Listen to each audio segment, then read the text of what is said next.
Gut logistics, leadership in the supply chain industry right now on the Leadership Voice.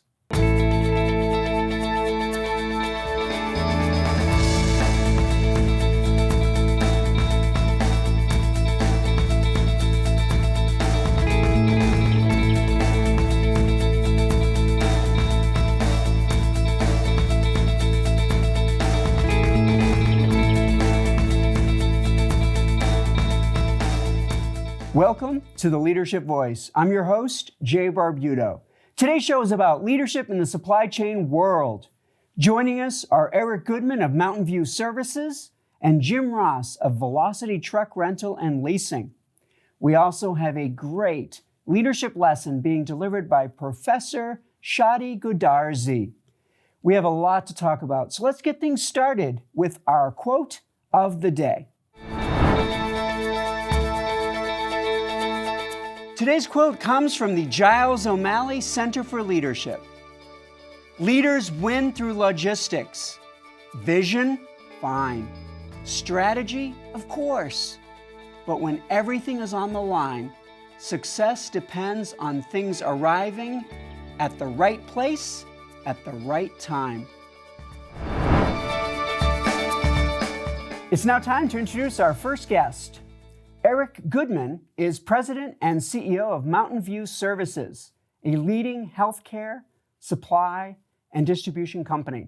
Since 1988, Mountain View Services has been a leading supplier of grocery, medical, janitorial, office, school, and personal supplies for facilities serving developmentally disabled, home and hospice care, nonprofits, schools, and homeless shelters. Eric has served on the board of directors for several prominent nonprofit organizations throughout Southern California, including the Giles O'Malley Center for Leadership. Please welcome Eric Goodman. Thank you very much for having me. Yes, Eric, good intro. It's great to have you on the show to talk about supply chain and the challenges in the industry. Maybe we could start things off and you could tell us a little bit about your journey and how you found yourself in this industry. Okay, thank you very much for having me. It's good to be here. So I was born with a disability. I actually had a condition called Schumann's kyphosis, which is similar to scoliosis. It's a severe curvature of the spine. And at 15 and a half years old, I found out that the curvature was putting pressure on my lungs, and my lungs were collapsing, and I was going to die. So I was taken to the hospital and had emergency surgery to fuse my spine. Put 2 metal rods in my back, where I spent about 3 months in the hospital and about 9 months in a full body cast. So starting at a very early age with the disability kind of set the path for my life moving forward, which is where I got to Mountain View Services today, where we take care of developmentally disabled adults and children, as you mentioned. So tell us a little bit more about Mountain View Services and how it's changing lives. Yes, thank you. So this is our 35th year in business. We have about 500 homes for developmentally disabled adults and children all over Southern California. We service 7 counties. And we deliver all of their food, groceries, medical supplies, and personal supplies on a daily basis. So we go around and we deliver to them each week, and that gives them the supplies that they need to live their lives in the group homes that they're residents in.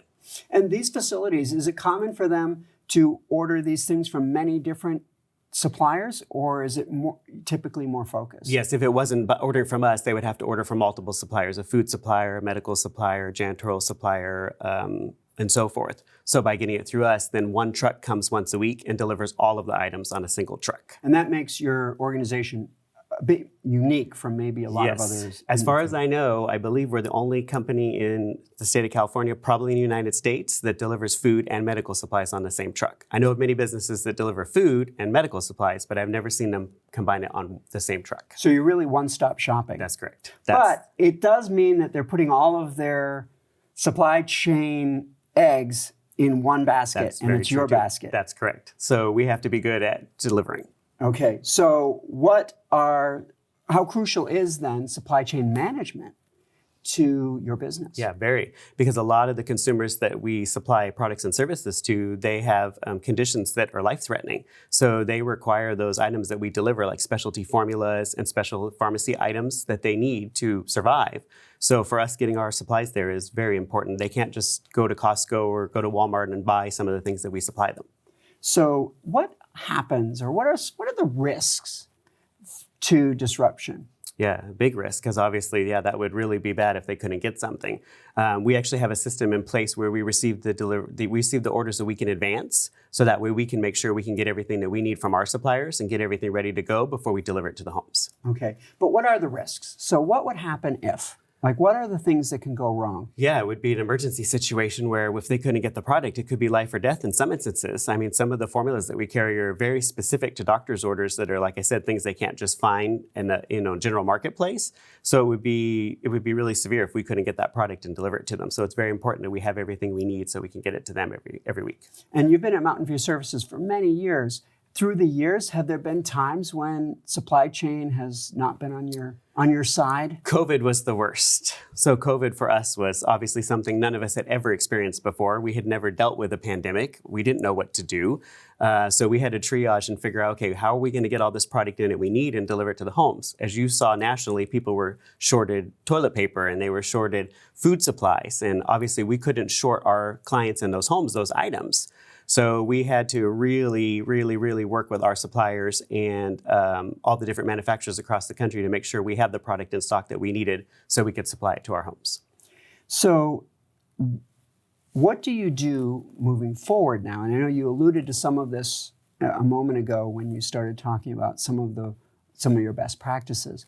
But what are some of the things that in the supply chain field, such as Mountain View Services, what are some of the things your company does and you have learned to do to make sure that these supplies get to these facilities? I mean, a lot is riding on the careful, timely delivery of the things that you're doing. So, yeah, that's correct.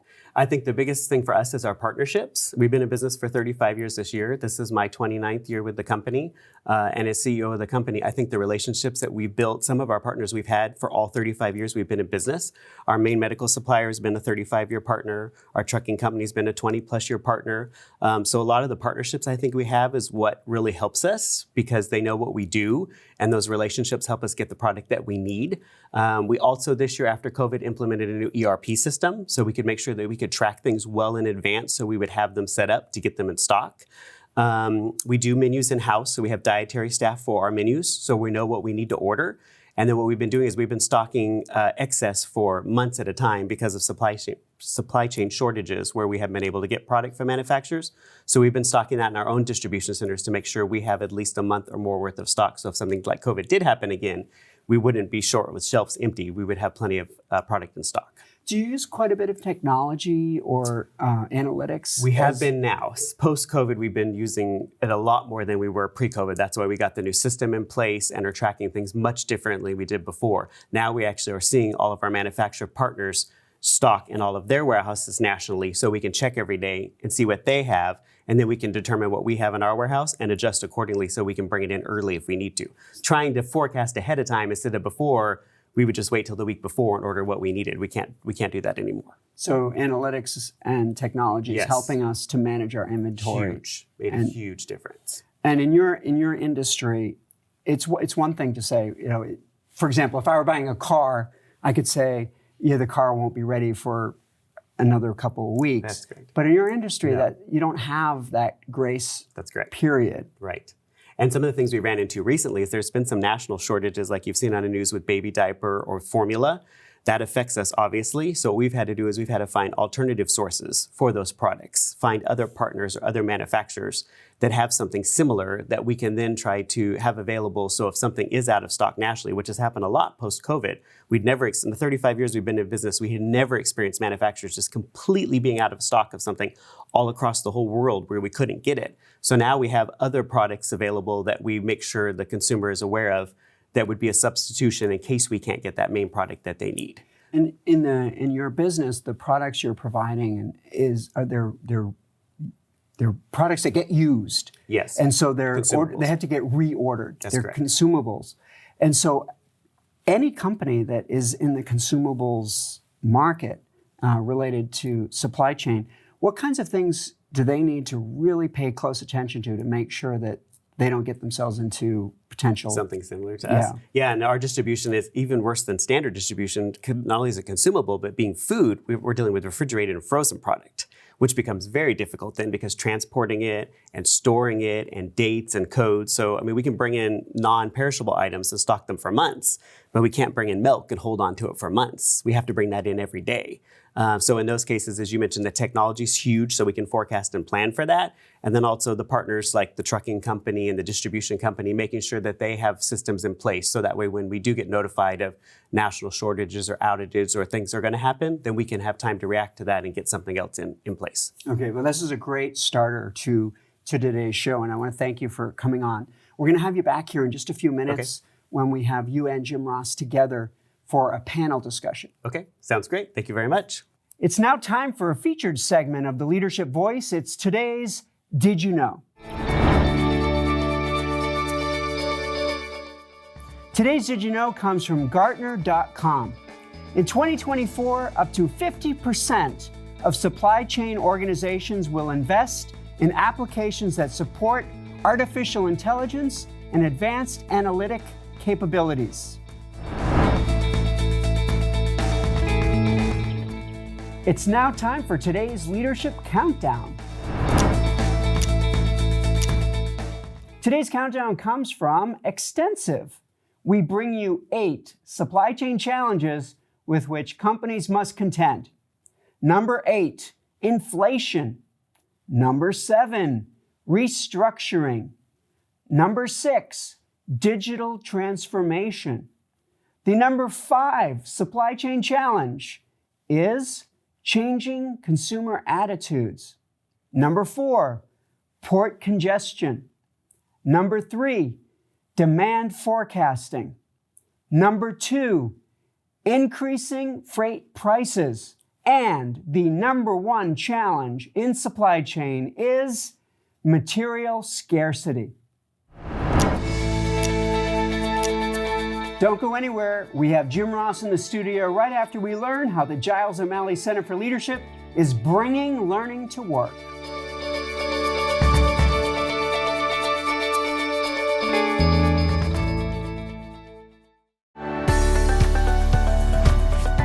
The Bringing Learning to Work program is our way of connecting the faculty of Cal State Fullerton with the business community of Orange County and Southern California.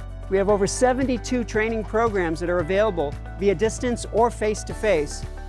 And the faculty come to your company and they deliver the training to your employees. The Bringing Learning to Work program is really fundamentally, it's leadership programming. We do diversity and emotional intelligence training. We partner with Cal State Fullerton because they had subject matter experts in these fields. And we're really fortunate and privileged to be able to do that. Many companies can't afford training and development personnel. And so this is a great opportunity to leverage Cal State's faculty to help them develop their learning programs.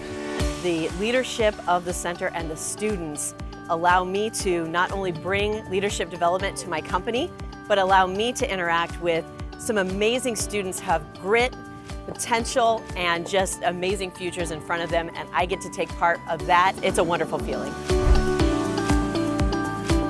When your organization is ready to develop its talent, reach out to the Center for Leadership and we'll help get you there.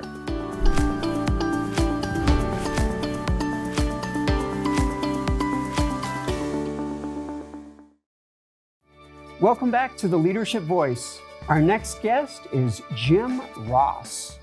Jim is Senior Vice President at Velocity Truck Rental and Leasing. Before joining Velocity, Ross spent several years with Penske Truck Rental and Leasing and later headed up sales at Ryder. Jim has garnered multiple awards during his career, including Penske's prestigious Winner's Circle and Ryder's President's Club. Please welcome to the show, Jim Ross. Thank you so much. I appreciate being here. It's great to have you here to share the journey of sales in the supply chain industry, such as that which takes place at Velocity. Yeah. Jim, maybe you could share, start us off by sharing about your journey and how you eventually ended up at Velocity. You bet. Yeah, it's I graduated from communications from Edinburgh University of Pennsylvania. I wanted to give a shout out to Edinburgh, is thinking that I wanted to be behind the scenes in in much of the media and stuff like that. But then I realized communications fit perfectly in sales. So I started at Penske many years ago in rental sales, and then went through leadership roles. And then in 2019, I joined Velocity as their head of sales for contract sales, and it's been quite a journey to get to that to this point. Now, you've been in the industry. I mean, Penske, Ryder, Velocity. It's that truck industry has been where you've been, but it hasn't always been sales. No, I've been in the operations side and working with customers, and the customer experience obviously is all super important when it comes to any kind of business and sales, of course. But when you talk about operations, it's communicating with the customers, keeping them on the road, taking them away from any disruptions that their day-to-day would help them deliver to their customers. And so, how does a person succeed in sales in this type of industry? At the end of the day is if you love what you're doing and you love the product you're doing and you're able to communicate that, it becomes very easy to sell any product that you're working with. Is just loving what you do, loving the product, and believing in it. So maybe we could talk a little bit about Velocity truck rentals and leasing, and to share how it fits in with Velocity Vehicle Group. You bet. Velocity Vehicle Group is comprised of about 24 different companies, and we're now in 4 different countries. And it's everything from buses to financing to truck purchasing, which is Velocity Truck Centers, and then what is our Velocity Truck Rental and Leasing. And Velocity Truck Rental and Leasing, where we fit in there, is more of the cradle to grave. Is we're not just selling a truck, but we're acquiring a truck. We're helping a customer through the process, maybe a 3-year term, maybe a 5-year term, and to keep them on the road for that amount of time while doing everything until it's time for them to turn in and replace with a new truck. So who when I say who is your customer versus the customer that buys their truck? It's all the same. It could be any of them, and that's the great part about truck leasing is we talk about it all the time when we're on calls. Is it could be those delivering the wood to build the house, those building the house, those delivering the food, to other vendors that will end up having the final mile.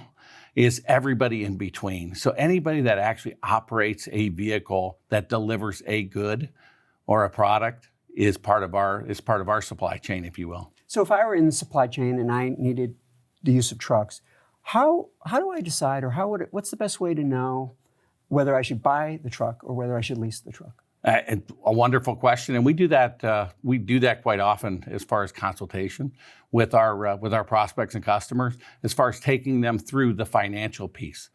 Right, when you look at truck leasing, you are going against the status quo of going down, paying money or financing for a truck, and now we have a truck. Now our concept is let us handle all the risk, let us handle the acquisition, let us handle the maintenance, let us handle everything as part of that, so you have complete uptime through your delivery process. So it's entirely, you're paying for the service of having use of the truck, but the truck itself has no equity for those that are leasing it. So that's how it might be different from some other kinds of leasing, financing for personal vehicles and things. No doubt.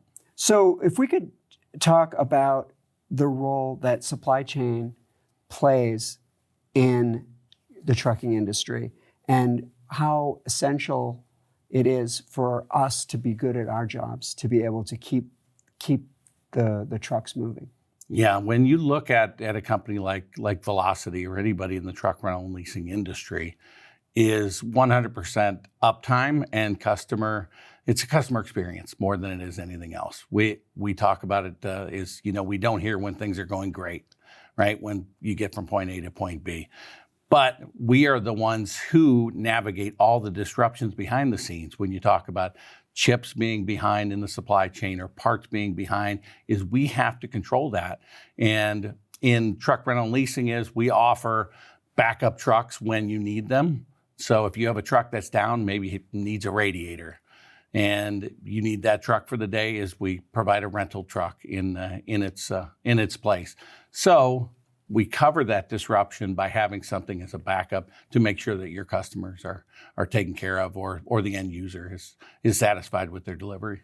And when we have truck rental and truck leasing, is it fair to assume that truck leasing is a little bit longer term and truck rental would be shorter term? It is. And everything is really considered a rental. When you talk about leasing, it comes with an end date. So it could be a year, it could be 5 years, it could be 6 years. In some cases, some even do them longer. But it's, I have that truck for X amount of time. So leasing, you put your name on it. Rental, you have our name on it. And now if a truck company or if a trucker were to bring their truck in for service and they were told that it's going to be a few weeks for their part, is that when they might need to rent something? No question about it. And that's what we have a backup fleet for. As part of our rental fleet is if they're on a contract with us, either on the maintenance side, because we do maintenance contracts as well, where the customer owns the truck and we'll maintain it. They will come in and it's going to be down for, you said, a couple of weeks, is you have the option to rent a truck if you need it. So they can do the trip, if there's a trip that they they've can got to deliver run. to their customer. Okay. So when there are disruptions, it must cause incredible stress to the people, incredible stress to the team. How do you keep people motivated during those times? I think communication with the team is probably the biggest motivator. In our world and sometimes I talk about, having a gimmick or something that you can keep the team motivated with, whether that's a special, whether that is doing something that might be a little bit different, giving a customer something special that they're not used to. You talk about disruption with the customers. You talk about disruption with the supply chain. Is salespeople, they have feelings, and you always have to keep them motivated. If that's financially, if that is giving them time away, if that's giving them time with the group, but it's communicating with them so they know exactly where we need to be as a company and to fulfill the big whys. So keeping the communication lines going is essential, especially during those more difficult times. Have you ever had a situation where you had customers wanting to rent a truck or wanting to lease a truck and you didn't have any available? What happens? We have, and those are, that could be an everyday occurrence.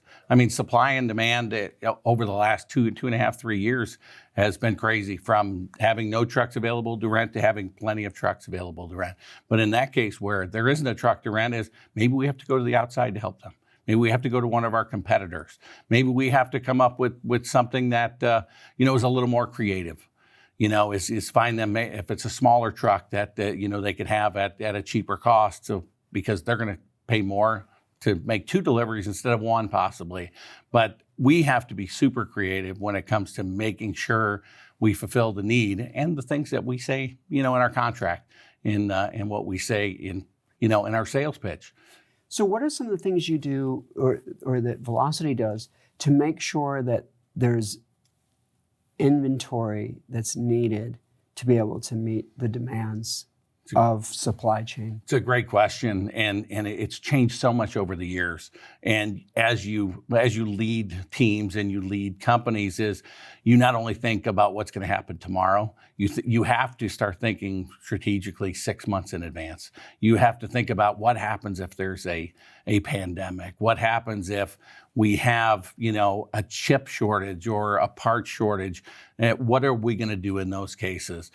The good thing about our company is David Dean, our president, has put the right people in place to really come up with processes to fulfill all those needs when they happen. Are we perfect? No, nobody's perfect, but we have a really good small team that we work really close together, and we communicate constantly, that we make problems go away very quickly in most cases. And it's the way you describe it. In many ways, in your field, in your area of expertise, it's not really just sales. In many ways, you're problem solving. That is almost all it is. It's really understanding the customer experience and what could go wrong. Because it's super easy if those trucks never broke.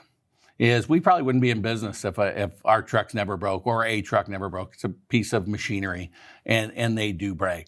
So you have processes in place to make sure, do everything to keep them running. But, if you don't have a process in the background to say, what if something goes wrong, you will be struggling. So you've had a great career. You've worked in finances, you've worked in operations, you've worked in sales. If you were going to give advice to a young, they have to be young, but as an aspiring salesperson, somebody who wants to have a sales career, what advice would you give them that might help them to really prepare and succeed? I would say I do train and develop younger sales reps, is have the passion and motivation to actually do the work, is find a mentor that can help you. And in my case, I am typically the mentor for my teams, is to understand, hey, what are you selling and what is most important to the customer? Is if you are the type of salesperson that is more interested in you're probably not going to succeed. If you are more interested in what the customer needs and fulfilling those needs, you will become very rich in a sales role. Yep, another plug for the Platinum Rule, which is to not treat people the way you want to be treated, but treat them the way they want to be treated. And it sounds Amen. like there's a little bit there too. Jim, I want to thank you for being on the show. We're going to have you back here in just a few minutes. We're going to bring Eric back on, and we're going to have a panel discussion to talk about some other things. Perfect. It's now time for our leadership example. Today's leadership example comes from supplychaindigital.com. We bring you the top 10 supply chain businesses in 2023.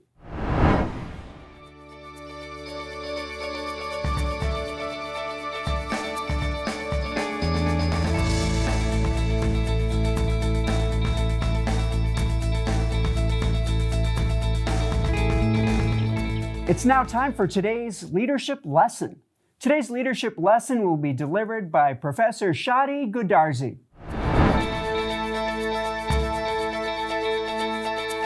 Hello, I'm Dr. Shadi Goodarzi, and here is today's leadership lesson focused on the world of supply chain management. Supply chain management is all about getting product from where they're made to where they need to go. It might sound simple, but it's a huge task that is very important for business and customers. Today, I will share 3 main keys to being a great leader in this field. First key, plan for problems.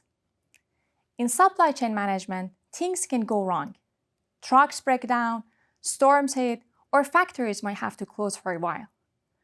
Good leaders think about these problems before they happen. They make plans so that when something goes wrong, they can fix it without too many delays. This means always having a backup plan and knowing what to do next. Second key, keep learning. The world is always changing, and so is the way we move product around. New technologies, new rules, or even new ways of shopping can change everything. Great leaders in the supply chain are always learning. They stay up to date with new ideas and try them out to see if they can make things better. Keeping your knowledge fresh means you can find new ways to solve old problems. The third key, working together. No one can manage a supply chain alone. It takes a lot of people working together. Leaders need to be good at working with others, sharing their ideas, and listening. When everyone works together, they can find the best way to get things done. This also means building strong relationships with everyone you work with, from your team, your suppliers, and your customers. In conclusion, being a great leader in supply chain management means being ready for problems, always learning and working well with others. These keys can help you guide your team throughout the challenges of getting product to where they need to go efficiently and effectively. Thank you for joining me, and remember, great leadership is about preparing, learning, and collaborating. I'm Dr. Shadi Goodarzi, and this has been your leadership lesson. Thank you, Professor Goodarzi, for that insightful leadership lesson. We've brought back our 2 guests for today's leadership panel. Eric and Jim, thank you so much for coming back and joining us for our panel discussion. Thank you. Thank you. So the way it works is this. I'll ask a question and you'll each have a chance to answer it. Eric will answer the first question first, and then Jim will have a chance to respond, and then we'll switch the order for the second question. So we've got 4 questions total. Our first question is, we'll start with Eric. What is the worst supply chain disruption you have ever had to overcome? I bet it'll be no surprise to anyone. COVID 2020, that was quite the day for us when we got into the office after COVID was announced in March. We started receiving notice that we were not going to be getting shipments in because everything had been shut down. And we needed to have those products in stock to deliver to our homes every week. And so we were panicking, like, what will we do if those trucks don't roll in? It'll be serious. So we started triaging and we started setting up. And that day I was expected to get 3 full truckloads in, and I got a half a truck. So that was very scary because I wasn't sure what we were going to do.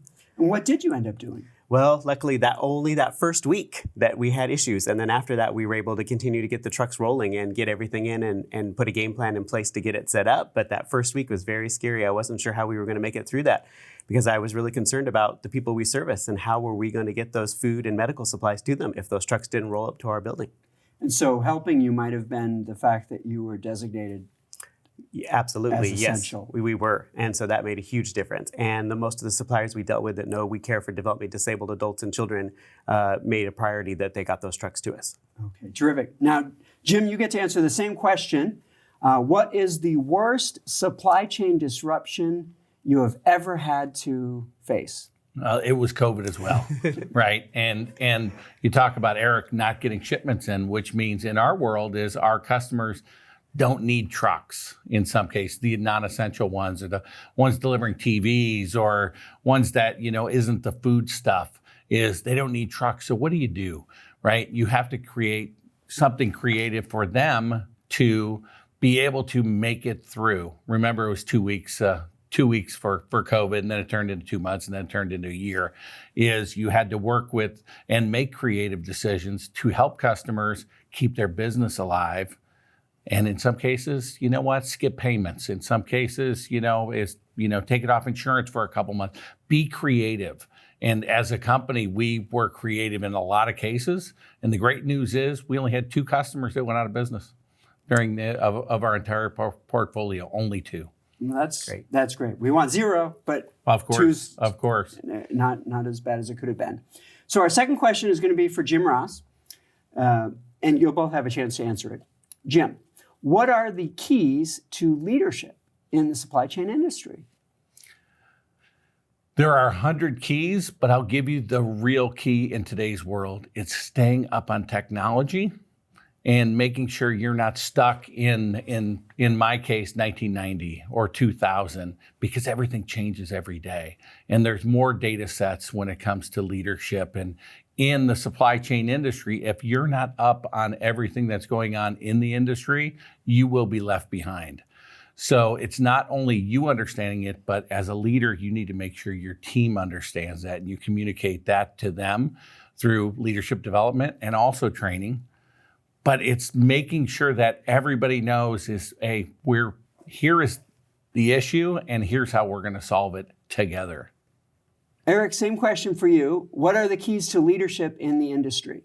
I totally agree with Jim. I would have to say what I was thinking was my team. I mean, leadership is one thing coming from me as the CEO, but that team that I put in place that's able to get the distribution done is the key, especially in that instance I was giving during COVID. If I didn't have that team that I had built behind me that stayed and worked all those many hours, those weeks and months, and then turned into years to get those shipments out to all of our clients, we wouldn't have been successful. So it's definitely the team that's built that we're leading, I think, is what makes the difference. So the teamwork makes the dream work. No question. Oh my gosh, we just did that. We can only lead so well. We've got to have the right people in place to make those things happen.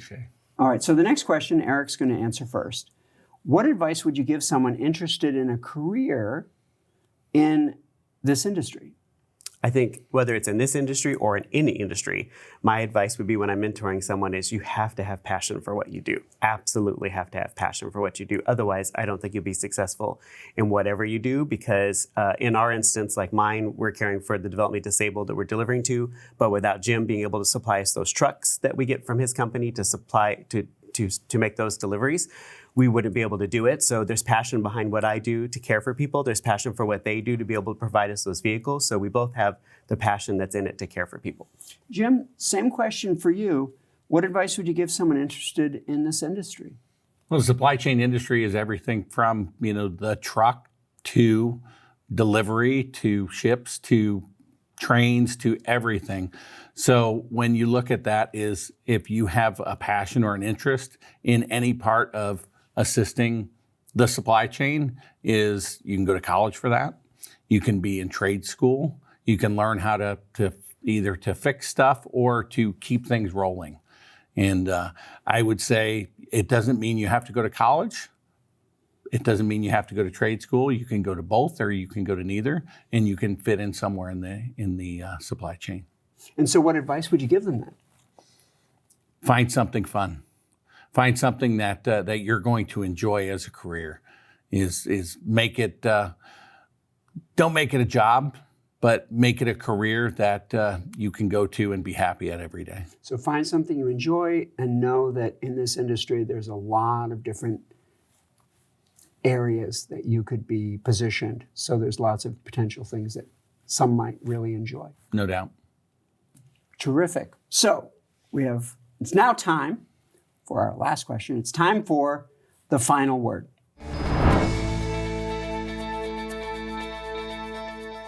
This is where each of you will have a chance to give one final pearl of wisdom or piece of advice. And Jim, you get to go first. Fantastic. Yeah, that my final word is for any leader out there or anybody that wants to be in leadership is remain curious. Remain interested in everything going around, especially if you have a large team around you, is communicate with them. Find out what's going on with them through, if it's surveys or just individual conversations. But make sure, especially in today's world of remote workers and in-office workers, is understand what keeps them happy on a day-to-day basis. Because if you keep them happy, your customers will also follow and be happy too. Eric? It's now time for your final word. That was a good question. Can mine be final words? Yes. Helping others. That would be my final words is find out how you can help other people. What can you do with your leadership or your business or your organization to help other people? There's so many ways that we can make difference in the community and how we can partner with other businesses and other organizations like Velocity and the Center and us have all partnered together to do things. So I think the thing would be to tell people, please find out how can you help other people make a difference in your community. And there you have our final word. I want to thank you both for being on the show today. Jim and Eric, thank you so much. Thank you very much. Thank you for having us. If you have a question or need advice, connect with us by email, leadership@fullerton.edu, or on Instagram @CSUF-CFL. Thank you for tuning in to today's show, where we discuss leadership in the supply chain world. Thanks to our featured guests, Eric Goodman and Jim Ross, for sharing your expertise. And a special thanks to Professor Shadi Gudarzi for delivering today's leadership lesson.